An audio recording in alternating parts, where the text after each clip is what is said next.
ஜிம்முக்கு போகிறதோட ஒரு சப்பையான ஒரு ஃபிசிக்கல் ஆக்டிவிட்டியை என் வாழ்க்கையில் நான் இது வரைக்கும் பார்த்ததும் இல்லை, ட்ரை பண்ணதும் இல்லை. ஆனால் இந்த ஒரு சப்பையான ஃபிசிக்கல் ஆக்டிவிட்டியை கூட சில பேர் அட்வைஸ் தரேன், ட்ரைனிங் தரேன்னு சொல்கிறன்னு பேரில் ரொம்ப காம்ப்ளிகேட் பண்ணி வச்சிருக்கானுங்க. எல்லாரும் கன்ஃபியூஷனில் இருக்கானுங்க.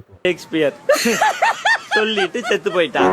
ஆன்லைன்ல ஃபிட்னஸை பற்றி எல்லாருக்கும் அவேர்னஸ் கொஞ்சம் கொஞ்சமாக ஸ்ப்ரெட் ஆகாம எல்லாரும் என்ன பண்ணுறாங்க, இன்ஃபர்மேஷன் அதிகமாக தேட ஆரம்பிச்சு காம்ப்ளிகேட்டடான விஷயத்த எல்லாத்துக்கும் சொல்லி அதை சில பேர் தப்பாக புரிஞ்சுக்கிட்டு கன்ஃபியூஸ் ஆகி ஜிம்முக்கு போகிறதே கஷ்டம்தான் போல அப்படின்னு ஒரு மைண்ட் செட் அவங்களுக்கு கிரியேட் ஆகுது. அது ஆகக்கூடாது. இப்போ மஜாவாக எக்ஸ்பிளைன் பண்ணுறோம் பாரு. ஜிம்முக்கு போகிறதுன்றது ஒரு கேம் விளையாடுற மாதிரி. நீ ஏதாவது ஒரு ஸ்டோரி கேம் ஸ்டார்ட் பண்ணுற, உன் கேரக்டர் எப்படி ஆரம்பிப்ப? எல்லா ஸ்டார்ட்டும் லோவில் தான் இருக்கும், அதாவது ஜீரோவில் தான் இருக்கும். உன் ஹெல்த்து கம்மியாக இருக்கும், ஸ்ட்ரென்த் கம்மியாக இருக்கும், பவர், எக்ஸ்பீரியன்ஸ் எல்லாமே கம்மியாக தான் இருக்கும். அதே மாதிரி நீ ஜிம்மில் ஒரு பிகினராக ஸ்டார்ட் பண்ணுறனா உன்னோட எக்ஸ்பீரியன்ஸு ஸ்டார்ட்டு எல்லாமே ஜீரோவில் தான் இருக்கும். நீ ஒவ்வொரு ஒர்க் அவுட் செட்டு, ஒவ்வொரு வீக், மந்த் ப்ராக்ரஸ் ஆக உனக்கு எக்ஸ்பி கெயின் ஆகும். எக்ஸ்பினா எக்ஸ்பீரியன்ஸ். ஒவ்வொரு ஒர்க் அவுட்லையும் உனக்கு எக்ஸ்பீரியன்ஸ் கெயின் ஆகி நீ கொஞ்சம் கொஞ்சமாக பெருசாக நீ லெவலப் ஆகிட்டே இருப்பேன். அதுக்குன்னு ஒரே நாளில் நீ போய் வெயிட் தூங்கினோடனே உனக்கு எக்ஸ்பி ஏறி அப்படியே அர்னால்டு மாதிரி ஆகணும்னா கண்டிப்பாக ஆக முடியாது.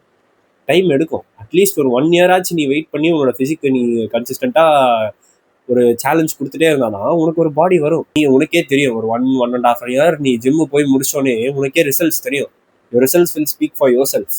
அந்த எக்ஸ்பியை வச்சு மட்டும் உன்னால் கேமை வின் பண்ண முடியுமானா முடியாது. உன்னோட ஒர்க் அவுட் எவ்வளோ இம்பார்ட்டண்ட்டோ அதே அளவுக்கு இம்பார்ட்டன்ட் உன்னோட ஃபுட் இன்டேக் அண்ட் ரிகவரி. உன்னோட ஃபுட் இன்டேக் அண்ட் ரிகவரி தான் உன்னோட கேமில் இருக்கிற ஹெல்த் பார், அப்புறம் ஸ்டாமினா பார்னு வச்சுக்கோ. இப்போ ஹெல்த் பார்ன்றது நீ சாப்பிட்ற ப்ரோட்டீன், கார்பு, ஃபேட்டு, அந்த மற்ற மைக்ரோஸ் எல்லாம் சேர்ந்து வர்றது தான் உன்னோட ஹெல்த் பார். ஸ்டாமினான்றது உன்னோட கார்டியோ, உன்னோட என்டியூரன்ஸு, அது எல்லாம் தெரியுதுல, ஒரு கான்செப்ட் தெரியுதுல, அதுதான் ஸ்டாமினா பார்.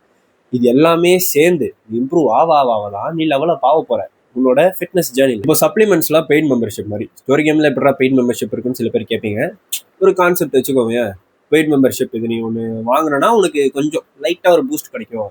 என்ன அது சப்ளிமெண்ட்ஸ்லாம்? என்னது? ப்ரோட்டீன் பவுடர், கிரியேட்டின், இந்த ஜெட்டமு, அஸ்வகந்தா, ஃபிஷ் ஆயில், அதெல்லாம் நீ யூஸ் பண்ணுவோம். உடனே உனக்கு எக்ஸ்பி ஏறி லெவலில் அதிகமாகாது, கொஞ்சம் கொஞ்சமாக ப்ராக்ரஸ் ஆகும். அதுக்கு தான் இந்த சப்ளிமெண்ட்ஸ் நீ காசு கொடுத்து வாங்குற மாதிரி இருக்கும். இது உனக்கு ஹெல்ப் பண்ணும், but it doesn't directly achieve you something which you require. இப்போ ஸ்டெராய்ட்ஸ் எடுக்கலாமா? அது பெயின் மெம்பர்ஷிப்பில் தானே வருது. ஸ்டெராய்ட்ஸ்ன்றது ஹேக்கிங்.